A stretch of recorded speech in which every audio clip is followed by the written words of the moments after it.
a homeschooling mother of 6 and is the founder and director of Mother of Divine Grace School, a home study program currently serving over 4,000 families. Mrs. Berquist is the author of Designing Your Own Classical Curriculum and the editor of The Harp and Laurel Wreath, Poetry and Dictation for the Classical Curriculum. Based on the philosophy of the classic trivium, grammar, logic, and rhetoric, she has developed a modern classical homeschool curriculum for grades K through 12 that strengthens character and intellect and reinforces virtue. Mrs. Berquist is a graduate of Thomas Aquinas College in Santa Paula, California. She homeschooled her 6 children for 23 years, and all of them have graduated from Thomas Aquinas. 4 are married, and the youngest 2 are currently in graduate school, both studying philosophy. She now has 8 grandchildren. Laura's talk is entitled The Heart of Classical Education. Thank you, Laura.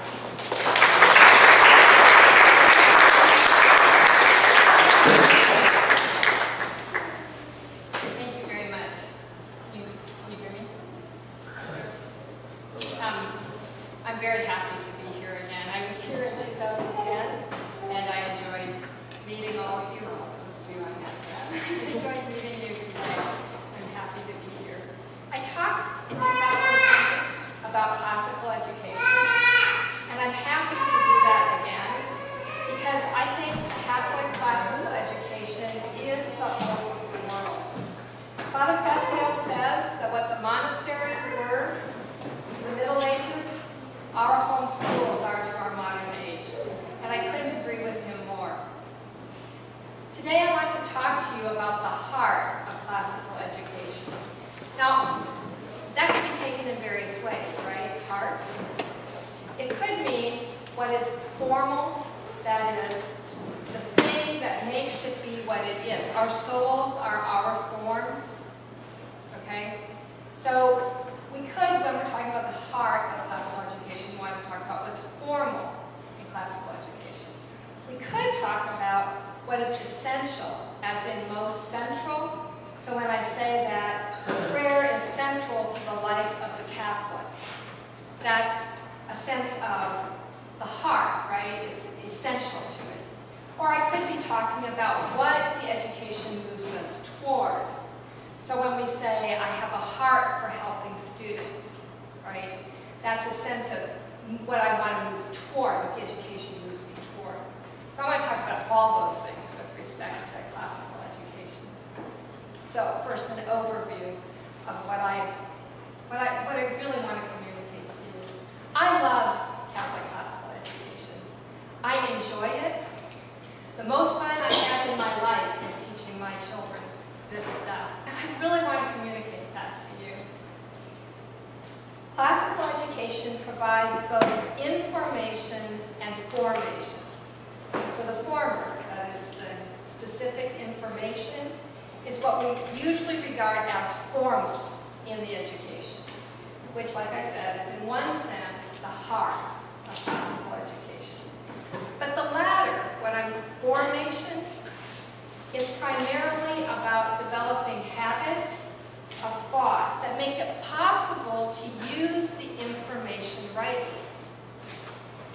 And this is really important too, because an intellectually well-formed man is able to think about any subject because he can acquire the information that's necessary when he desires it, and his formation, his habits of thought, make it possible for him to follow an argument as well as to make reasonable deductions and right judgments about the information. Information is no good by itself.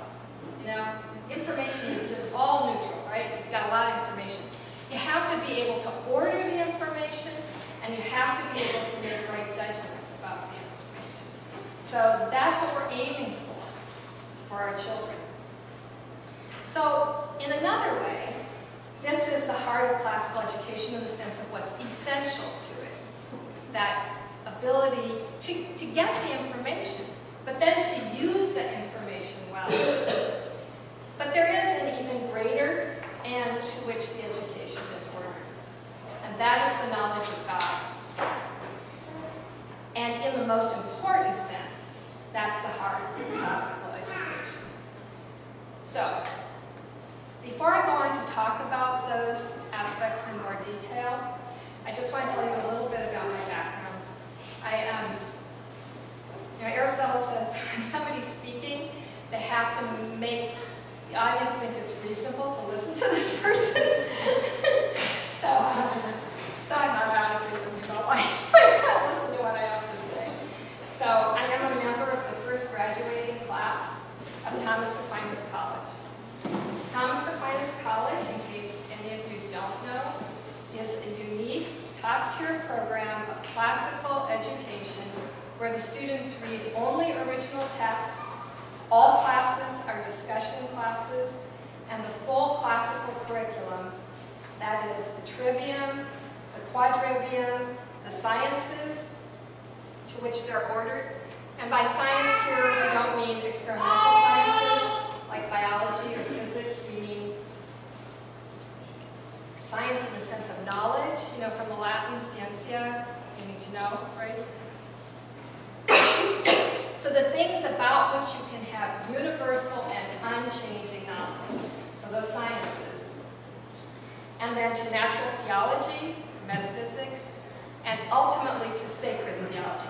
That's the schema of classical education, right? So when somebody says classical education and all they talk about is the trivium, you know they don't know. Okay? Because the trivium and the quadrivium are the arts that make it possible for you to do the sciences, which make it possible for you to do natural and sacred theology. And that's the intention, is to get to sacred theology. Well, the formation I received at Thomas Aquinas College is largely responsible for the curriculum I developed. I married one of the founders of Thomas Aquinas College, and we had 6 children. I homeschooled our 6 children, and I'm happy to tell you that my own children, who are all grown up, some with families of their own, I actually have 9 grandchildren, are all 6 committed to the Catholic Church. They have all retained their love of learning.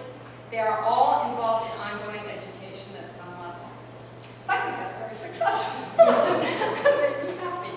One of my children has an MA in philosophy from Catholic University. He now does all the IT work for another primary school, which shows you that philosophy prepares you for anything. Another has completed his comps in the doctoral program in philosophy at the University of Dallas. So he's now working on his dissertation. Another one of my children just finished his master's at CUA. He's in the doctoral program, but he is joining the Dominicans. So I don't know what he's going to do about the doctorate, but it's more important. And another one of my children has her MA in nursing and is a practicing nurse practitioner at Georgetown Hospital. And nearly all of my children are teachers from Mother of Divine Grace School. My oldest daughter is the architect of our online learning support program, our online classes. So I wrote Designing Your Classical Curriculum in 1994 after 10 years of thinking about classical curriculum for children and buying things and using them and throwing them out and buying more things. And I founded my school in 1995. We started with 75 students, and we now have 4,200 students, not family students, in grades kindergarten through 12. We have many successful graduates, and we supplied 25% of the student body at Thomas Aquinas College for many years. Our students also attend UD, Wyoming Catholic, Christendom, Benedictine, and Ave Maria in fairly large numbers, as well as other state and secular schools. Because we are WASC accredited, we've had to collect evidence of graduate success over the years, and though we could do more along that line, we've had a lot of endorsements from the colleges that our students go to. And for what it's worth, the last graduating class earned something like $6.5 million in scholarship funds. For what it's worth. I don't think that's as important as the fact that they're picking Catholic schools. So, for the last 40 years of my life, I have been thinking about and working in classical education. First as a student, then as a homeschool mom, and for the last 20 years as the director of Mother of Divine Grace School. So, to move on to classical curriculum. Now, I'm assuming that most of us here have some background with classical education, right? Some? So when I say to you there are 4 causes, that doesn't sound out there. Does that ring bells? Not, okay. All right, well, that's good to know. Okay, so Aristotle says there are 4 causes. The material cause, the formal cause, the agent cause, and the final cause. And you know what? It's like, I once explained to somebody that classical books, books that we call classics, are classics for a reason. It's not just that they're good for you, though they are. It's because people have loved them for years, right? Sherlock Holmes is a classic. It's not just because it's good for you to read it, it's because it's a good book and you enjoy it. That's true about this kind of stuff. It may sound foreign if you haven't been thinking about it, but the reason we're still talking about it, 2,000 years after Aristotle first introduced this, is because it's very, in its own way, practical. This is what we need to know to educate our children really well. And it's not that hard. So what I'm saying is, please stay with me, even if it sounds foreign. Okay. So. Can you put the mic a little closer? Yeah, we could take it off. I'll take it off. Yeah, I understand. Is that better? Yeah, okay. Okay. So, we can talk about the 4 causes. Material cause, formal cause, agent cause, and final cause. And if you want to understand something, anything, you need to know the causes in order to understand it. So I'm going to give you an example. A statue. The matter, the material cause of the statue is what it's made out of, the clay. Okay? The formal cause is the shape of the statue. The shape that the sculptor puts into the statue. Okay? The sculptor is the agent. The sculpture is the agent cause. That's what we usually think about when we think about cause. And the final cause is the statue itself. It's what we're aiming for. It's what we're trying to produce. Okay. Of those 4 causes, the matter is in a way the least defining. I can make my statue out of clay, or I can make it out of marble, or I can make it out of wood. The matter is the least defining. That's not true about the form, right? If I'm going to make a statue of my mother, it can only have one shape, my mother's shape. Otherwise, it won't be a statue of my mother. It could be clay, it could be marble, it could be wood, it would still be a statue of my mother, but not if it's not the shape. So the formal cause, which in the case of the statue is the shape, is really important in making the thing be what it is. Does that make sense? Okay. Which doesn't mean, by the way, that the matter's not important, because if I want a permanent statue, I should make it out of marble. If I make it out of plaster of Paris and put it outside and it rains, then I don't have a statue anymore. Now, the agent cause, the sculptor, is important, and what most of us think about when we think about causality. The talent and the art, which involves the experience of the agent, will make a tremendous difference to the finished product. So a sculptor who has an innate sense of proportion and a feel for line, coupled with lots of experience, and has good teaching about artistic principles, will produce a much better product than I would. But the last cause, the reason I'm going through the causes is really to draw your attention to the last cause, the final cause, the end. The end is the cause of causes. The end is the good for the sake of which we act. And that's why it's the cause of causes, that upon which all other causes depend. The end comes first, right? Because you have to know what you're trying to get in order to get the right material and put the right form in and to actually do it. So the end is first. Aristotle in Book 2, Chapter 3 of the Physics says, men do not think they know a thing until they have grasped the why of it, which is to grasp its primary cause. And then he says, so there are 4 causes, matter, form, agent, and end. Then he says, the end, that for the sake of which means what is best and the end of all things leading up to it. Okay, so when we're thinking about classical education, there's a sense in which we need to start with the end, or the goal, what we're aiming for. So to explain to anybody why we care about classical education, we need to explain what we're trying to accomplish through using this type of curriculum. You know, I taught a CCD class many years ago. I was pregnant with Rachel. She's 31, so it's a long time ago. And I remember looking out at the kids and saying, okay, just want to know, why are you Catholic? Can you tell me that? They were 8th grade. Can you tell me why you're Catholic? Somebody's going to ask you that. Soon, someone's going to say, you're Catholic, why are you Catholic? Do you have something to say to that? They didn't. So, 2 things happened as a result of that. One was I said, my children are always going to be able to answer that question. And it's important when you're explaining a position that you can give the why. Why are you using classical curriculum? Why do you care? Why does this matter to you? So, that's what I want to talk about. I want to define classical education. And there are different ways to define it, but I'm going to start with the end because it's first. So, one definition of classical education employing the final clause is this. Classical education is the cultivation of wisdom and virtue by nourishing the soul on truth, goodness, and beauty, so that in Christ the student is better able to know, glorify, and enjoy God. That's the heart of classical education in the third sense I mentioned, which is because it's the final goal, the most important sense.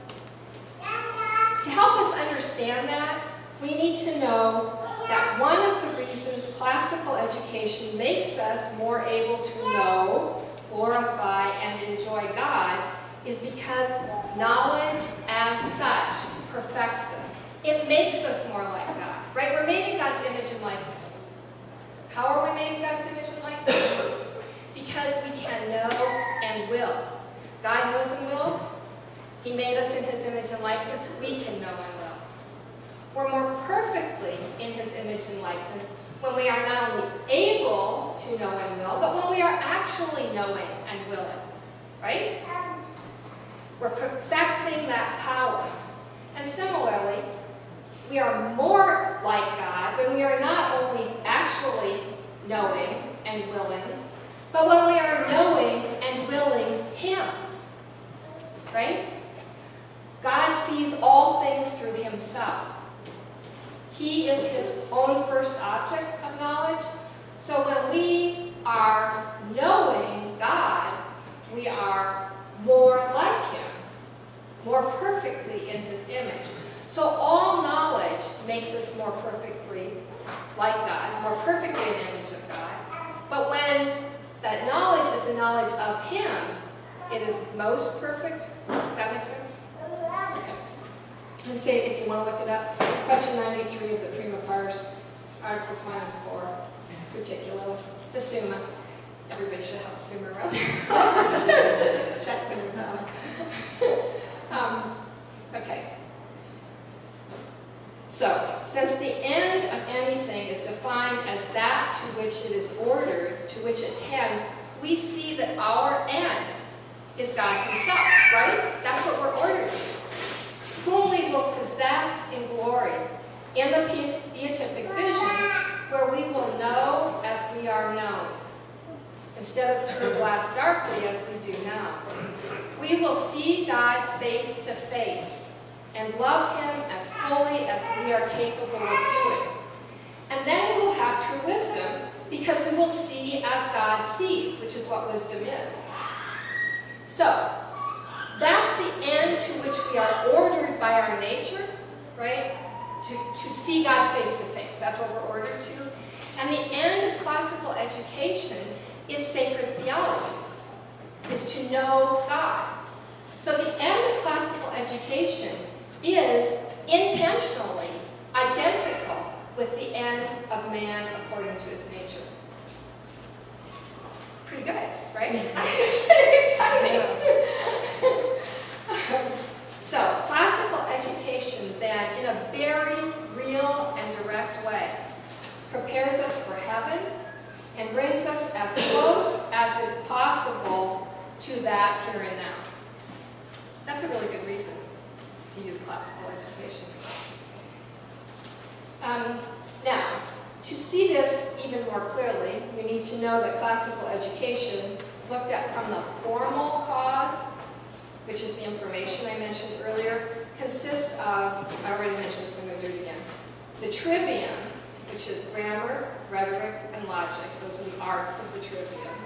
The quadrivium, which is arithmetic, geometry, music, and astronomy. Those 7 subjects constitute the arts on which the sciences are built. And the sciences are the physics of Aristotle, which is the study of natural beings, the de anima of Aristotle, which is the study of the soul, the ethics and the politics of Aristotle, which is the study of men's actions. Those are all sciences which you can't do well if you haven't done the arts. So the arts are the beginning. And then the sciences, which are ordered to metaphysics, which is natural theology, the study of being as such. And then, as I said, that's all ordered to sacred theology. So St. Thomas in Boethius, in his commentary on Boethius' De Trinitate, lays that out. That's, like, I'm not making that up. That is St. Thomas's understanding of what classical education is. So it is truly, by its nature, ordered to sacred theology. That's what this is all for. When I was in grade school and high school, I unfortunately went through those times of life just in the 60s and 70s. Late 60s, early 70s. That's not true. Early 60s. And my religion classes at 12 years of Catholic education, my religion classes consisted of God loves you unconditionally. That was my religion class. I learned that. God loves me unconditionally. But, religion was always the easy A course, right? Religion was always where you just, you cut things up and pasted them on stuff, and as long as you didn't make trouble, you would get an A. That is an inversion of the right order. If anything deserves the fullness of our intellectual powers, it's understanding God, who is the noblest and most difficult object to understand. It's a crazy thing to think that theology is the easy class. Theology is the hardest class, but the most worthy, the most noble, the most deserving of our time and attention. And classical education sees that. Those arts are ordered to the sciences, which are ordered to natural theology, so that we can do sacred theology well. So, in a certain way, then, that's the heart of classical education. When somebody says classical education is the trivium, the quadrivium, the sciences, ordered to theology, you say, yeah, that's right. That's not to look at, that's not to speak of it from the final cause, but it is to speak of what it consists of. So that's a real sense in which that's the heart. But it's also important to see that such an education involves particular habits of mind. This matters for us in this room. Think of habits of mind as the things that you automatically do when you encounter something new. I'll give you an example, not from classical education. One time I sat down at the computer, and the icons on my computer screen all changed. Like I sat down, they changed. And I didn't know what had happened, and I was really worried, like I might have a virus or something. So I did what moms my age do. I said, Richard, come and help your mother. So Richard came in, and I said, I didn't touch anything, honest, I didn't touch anything. I sat down here, and those icons changed. And he said, okay, So I get up, he sits down, and he starts, clicking with the mouse, right? And he's going into, I don't know, directories. I said, honey, do you know what's wrong? He said, no, I haven't got a clue. I said, well, why are you doing that? He said, I don't know what the problem is, Mom, but I know how to find out what the problem is. He has a habit of mind that enables him to approach the problem, right? Or similarly, my son James teaches some of our online classes, and I noticed, I was listening to some of his classes, I noticed he always starts out every class, since some of you have had kids in his class, he starts out every class saying, okay, this is where we were, and this is where we're going, and this is where we are right now. So he puts it in context, right? That's the first thing he does.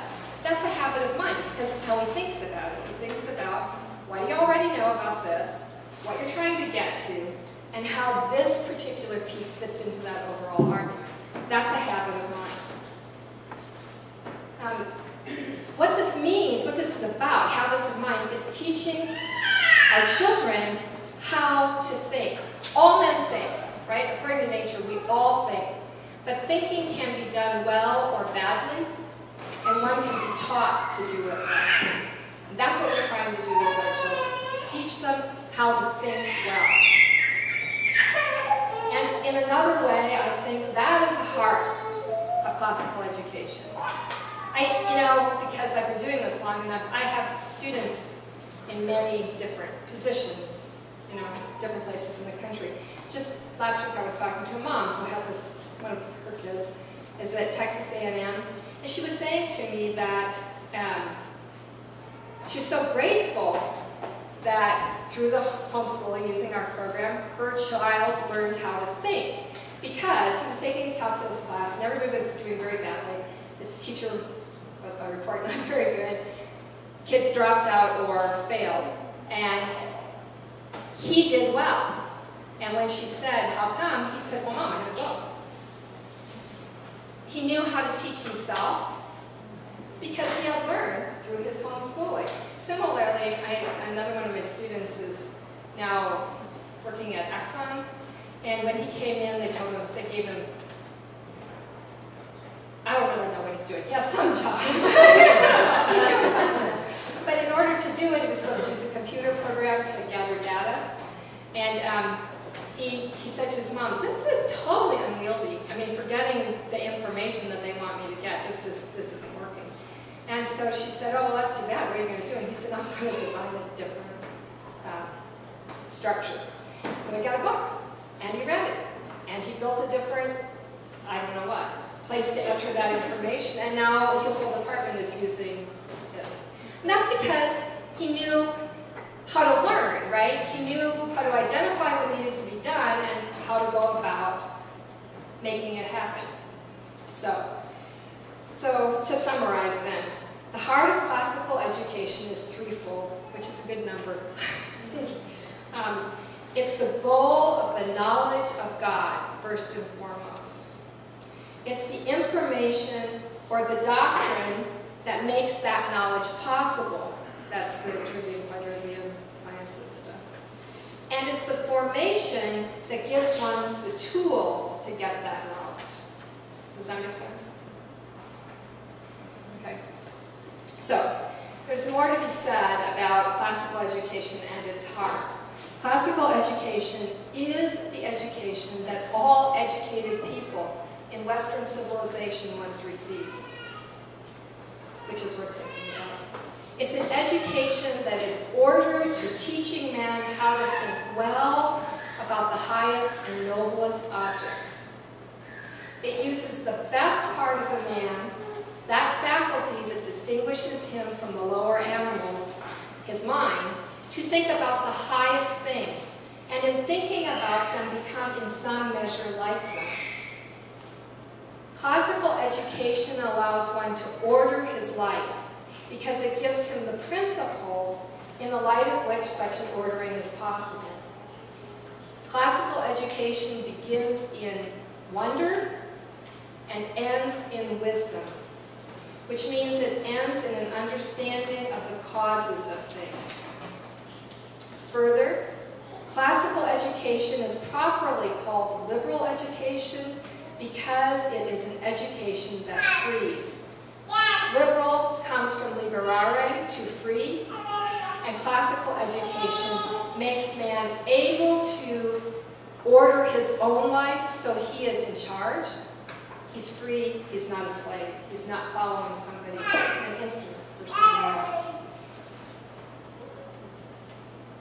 So classical education gives a man a knowledge of what is most worth knowing and makes him able to direct his own life and the life of the community. Another, I think, really exciting thing about classical education that matters to those of us who are really interested in education is that it's universal in its study. So in the commentary on St. Thomas on Boethius' De Trinitate, which I mentioned earlier, that one, which is a really, really interesting and important work, worth reading, actually. Usually comes in a little book, questions 5 and 6, particularly, yellow one. St. Thomas says that one can divide all of reality into 3 parts, according to their relationship to matter. So there are things that are wholly immersed in matter, both living and non-living. So like the animals, brute animals, not us, cows and dogs. They're wholly immersed in matter, and so are non-living things like rocks, right? They're material. You have things that exist not in this kind of matter, but in what St. Thomas and Aristotle call intelligible matter, meaning in the imagination. So geometry, for example, geometric figures exist in that kind of matter, in intelligible matter. And then you have things that are not in matter at all, like the angels and God. Okay. The disciplines of the liberal arts and the philosophic sciences address all 3 kinds of objects. Those that are wholly immersed in matter, those that are intelligible matter, and those that are not in matter at all.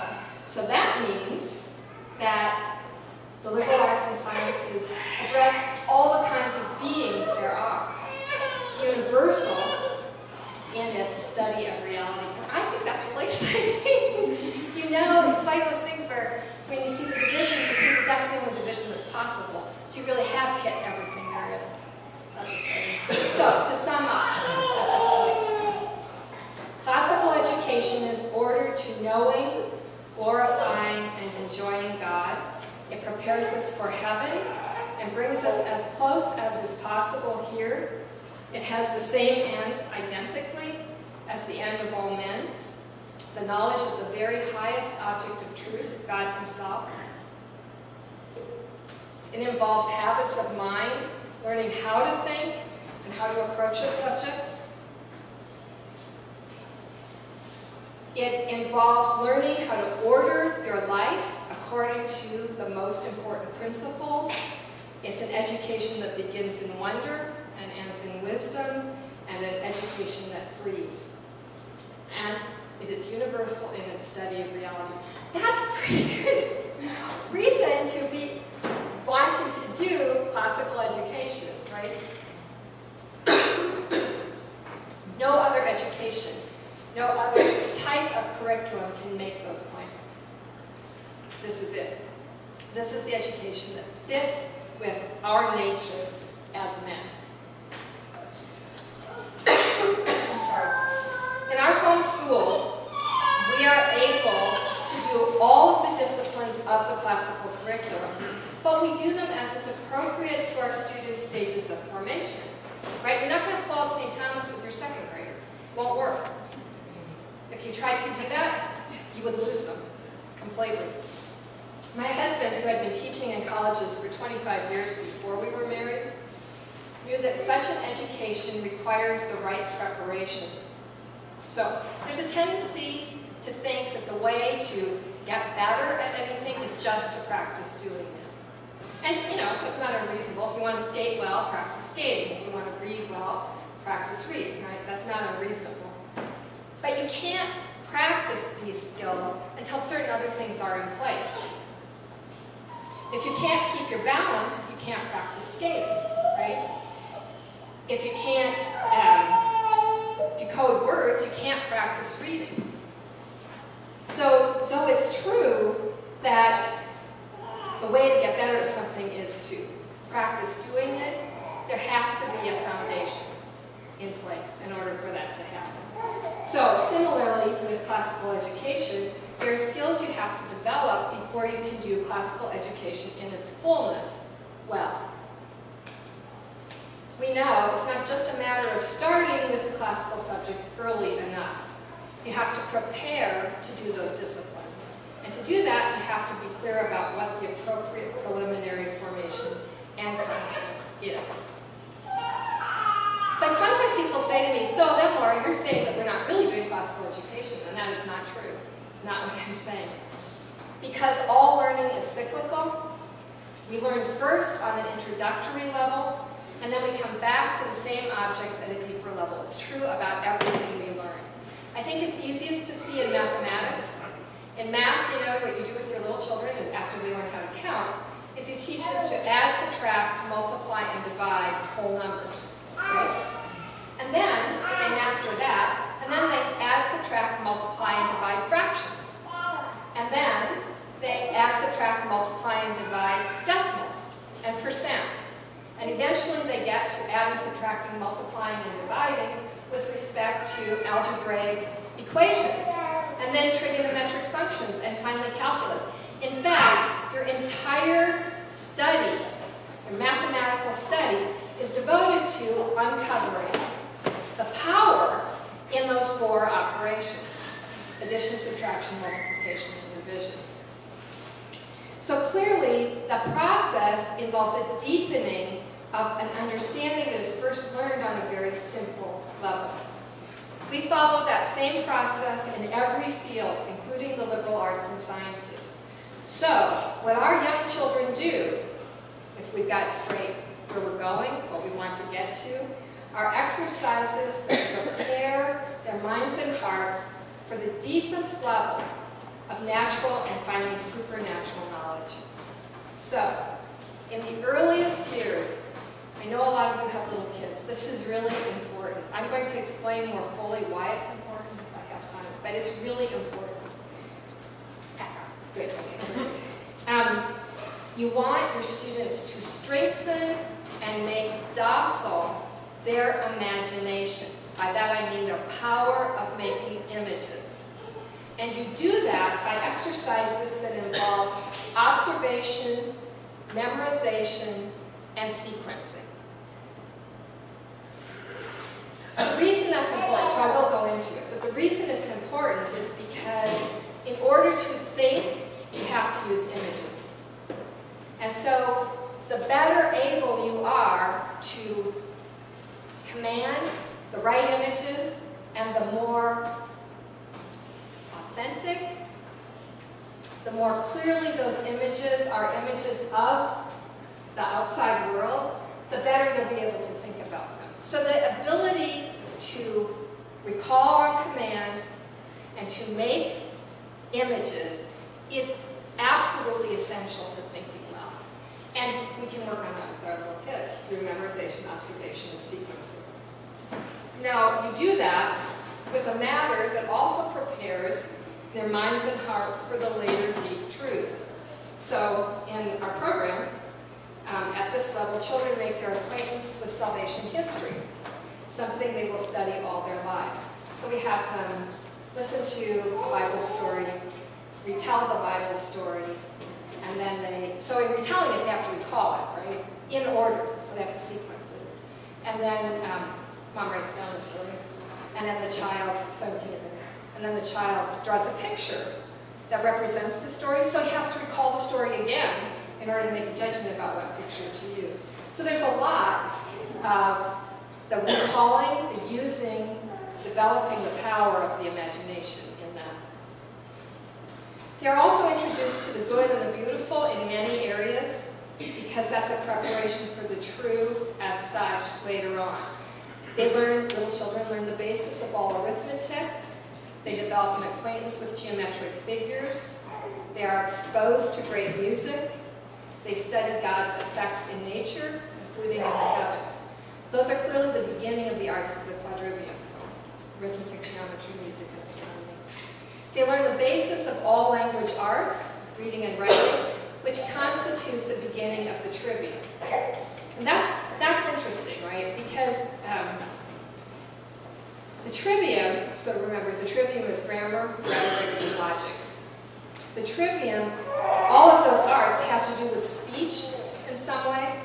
So grammar is concerned with the construction of a sentence, and its principles are ways of signifying that determine the parts of speech. Logic concerns the common method of procedure in all the sciences, and principally definition and reasoning, both of which you carry on through speech. Rhetoric is the art of speaking persuasively, so clearly it has to do with speech. Because you make a statement, you make an argument, and you make a speech.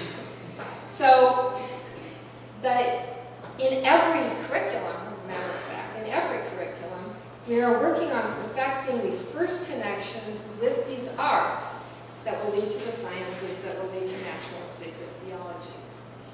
Further, so, we focus on that kindergarten through 5th grade, usually. 6th through 9th grade, we're working on argumentation.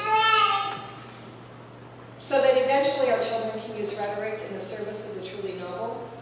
So we teach our children to summarize, which is to order items according to importance rather than chronology. We teach them to identify an argument so that they can construct their own arguments. We teach them to develop their thoughts in paragraphs so that they can develop them later in essays and papers using the rhetorical modes, which are exposition, argumentation, description, and narration. So 6th through 9th grade, that's what we're focusing on, is argumentation. With our oldest children, our 9th through 10th, and by the way, just in case, if this is new and if you think you'd like to learn more, I offer monthly classes for moms through Mother of Divine Grace, where I go over each of these stages in more depth. So we start in October. October we do the K through 2nd. November we do 3rd through 5th. December we do 6th through 9th. And then January is 10th through 11th. And then we start over again.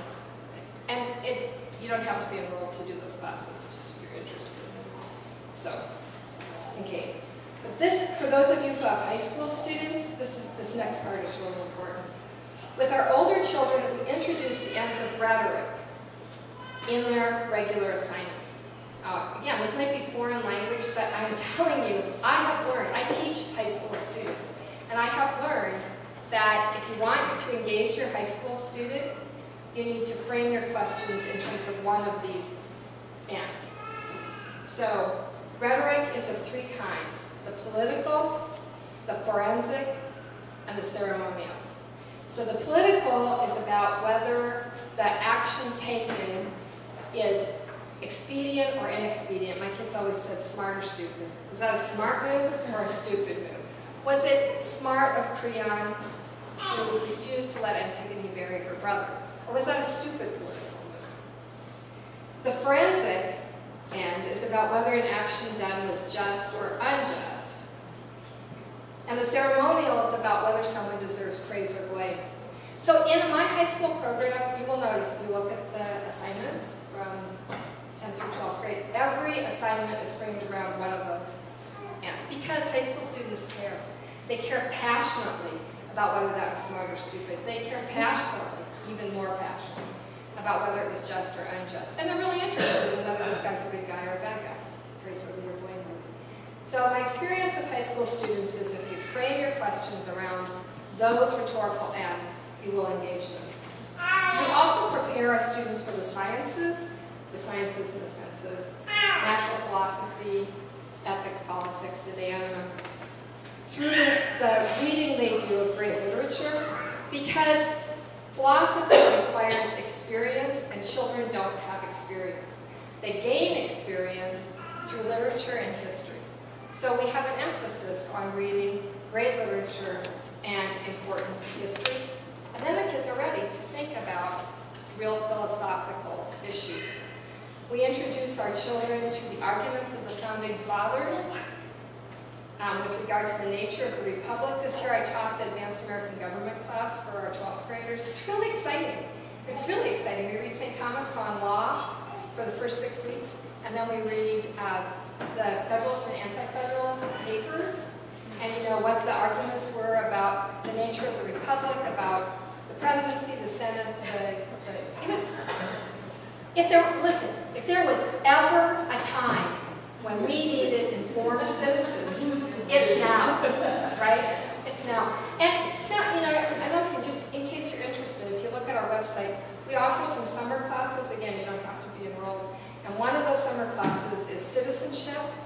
We're talking about what the founding of our country is supposed to be, what the founding of our country was, and what our country is supposed to be.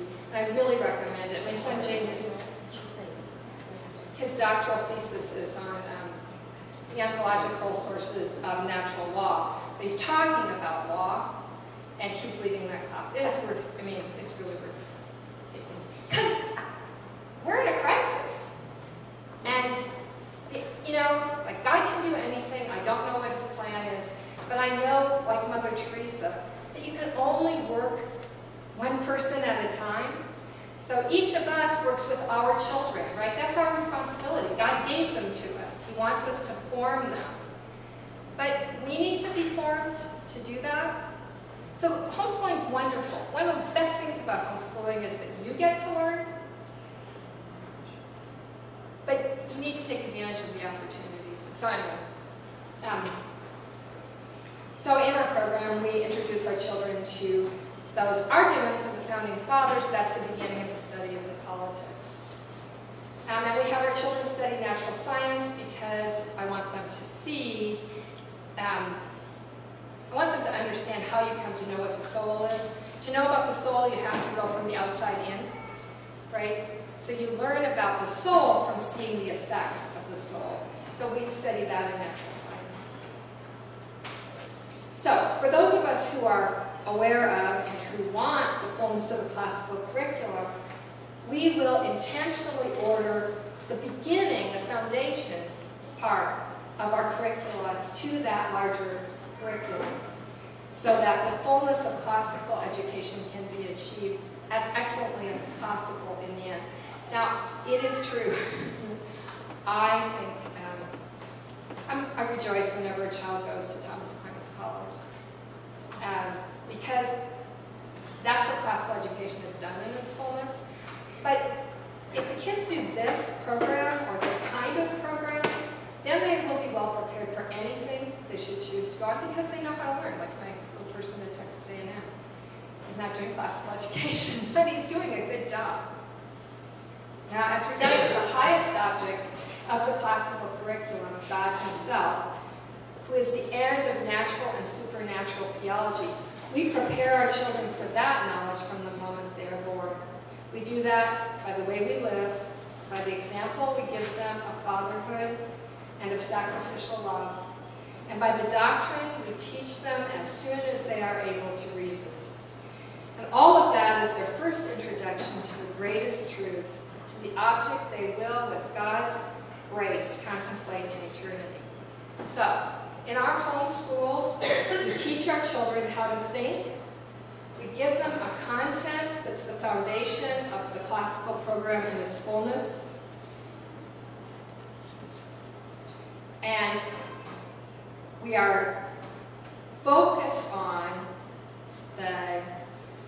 teaching them to think well, because that is, in my opinion, largely our role in the K through 12 education that we're dealing with, most of us. But, so now that here, I know, how much time do I have? You've got 10 minutes. Okay. And that roughly includes question and answer. Okay, so I'm going to tell you this. I'm going to just tell you this. And I understand this is not like a class, and I understand that you're probably tired. But I really think this is important. It's something that I do with all of my own moms that I work with, and all of my teachers, and all of my consultants. Because, and I think it's something that distinguishes my program from everybody else's, is that I really see the importance of this. How people learn, how they think, okay? We learn through our 5 proper senses, right? That's where we start. We see it, we taste it, we touch it, we smell it, we hear it. What we're doing is we're receiving the form of the thing outside us. So I receive here's I'll use examples of the white on the table. I receive the form of the white thing as white through my eyes, as sweet through my tongue, as grainy through my fingers, right? In other words, I get different aspects of that thing outside, different parts of its being through my different senses. But there has to be a place in me where that information is integrated, because my eyes know that the thing on the table is white, and my tongue knows that it's sweet, but my eyes don't know that it's sweet, my tongue doesn't know that it's white. And yet I know that it's the same object that is both sweet and white. So there's a place in me where that information is integrated. Aristotle calls it the common sense. When children have problems with sensory integration dysfunction, they have problems with the common sense. That's what the problem is. So there's this place where that information is supposed to be integrated. Then, that integrated information, which we call the form of the thing received, is passed on via nerves, I guess, to the brain, what Aristotle called the imagination. And there, it is sorted into like kinds. So, I think of it as that, a Fisher-Price toy that the babies have that has the circle on the top and a triangle, like that. So the baby picks up his block and he says, this looks like that, and he sticks it in. He doesn't say, oh, triangularity. He just sees a likeness and he sticks it in the right hole. Well, in our brain, this form is received. Aristotle says it's like a wax seal being pressed into wax. So the brain is like the wax slate that receives the seal, and the form that you receive from the senses, that integrated form, is pressed into that wax. And it's pressed into the wax in different parts of the imagination, because the like kinds are put together. Okay. Then, and note that up to this point, everything that we've talked about is physical, right? The reception through the proper senses is physical. You receive it through your body, and the passing on to the imagination is physical, and the brain is a material organ. It's all physical. But the soul is not physical, right? The soul is immaterial, and knowledge takes place in the soul. But what happens at this point is you've got these like objects together in the imagination. And then what Aristotle calls the age of intellect, the power of the soul, the knowing power of the soul, abstracts, takes out of, sees in those common objects what is common, their nature, and that, he says, it shines its light on the objects in the imagination and kind of passes that nature, the nature that's common to those like things, onto what he calls the possible intellect. When that form is received in the possible intellect, we know. That's how knowing takes place in everybody. Everybody who knows anything goes through that process.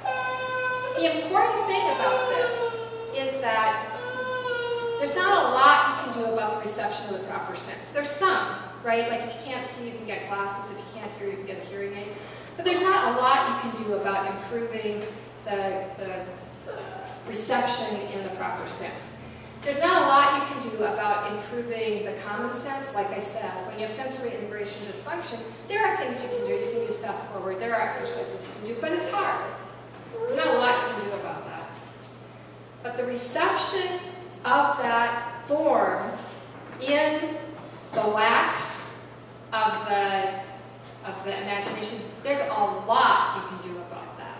So that wax can be very receptive. So you press the seal into it and it's just there, right? And you can call it that. Or that wax can be really hard. And you can pressing that seal in over and over and over again, like that thing you have tried to teach your children 25 times, and they're still looking at you like this is brand new information. Or the wax can be soft, so it's receptive, but it like mushes, so that the child seems to get it, right? You explain something to him, and he says, oh yeah, Mom, totally, that makes sense. And then the next day you say to him, so honey, remember? And he says, huh? So it's the receptivity of the wax of the imagination is huge in learning. And that's something that you can improve.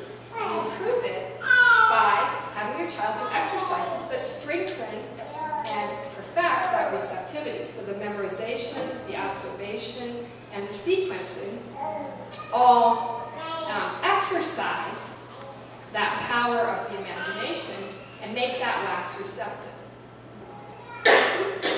So that's really important.